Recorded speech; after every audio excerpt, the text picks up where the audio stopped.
மைதா, refine sugar, பட்டர்லாம் இல்லாம ஒரு brownie பண்ண முடியும்னு சொன்னா நம்புவீங்களா? வாங்க எப்படி பண்றதுன்னு பார்க்கலாமா? பீனட் பட்டருக்காக கொஞ்சம் வேர்க்கடல, கொஞ்சமா எண்ணெய், ஒரு 2 டேபிள் ஸ்பூன் ஆஃப் தேன் எடுத்துருக்கேங்க. அத அரைச்சு எடுத்து வச்சுக்கோங்க. நான் வேக வச்சு மசிச்ச சக்கரவள்ளி கிழங்கு, கொஞ்சமா தேனு, நம்ம பீனட் பட்டரு, ஒரு 3 tablespoon of cocoa powder அதையும் ஆட் பண்ணி நல்லா மிக்ஸ் ஆனதும் நான் கன்சிஸ்டன்சிக்காக கொஞ்சமா மில்க் ஆட் பண்ணியிருக்கேங்க.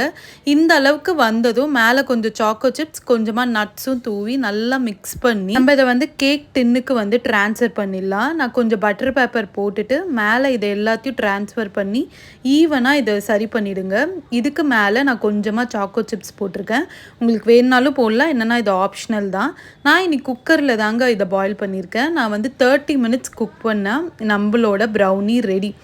எவ்வளோ ஃபஜ்ஜியாக சாக்லேட்டியாக செம்மையாக இருக்குங்க. ஆனால் ஹெல்த்தியாகவும் இருக்கும். இதே மாதிரி ட்ரை பண்ணி பாருங்களேன். ட்ரை பண்ணி பார்த்துட்டு எப்படி இருந்ததுன்னு கமெண்ட்டில் சொல்லுங்கள்.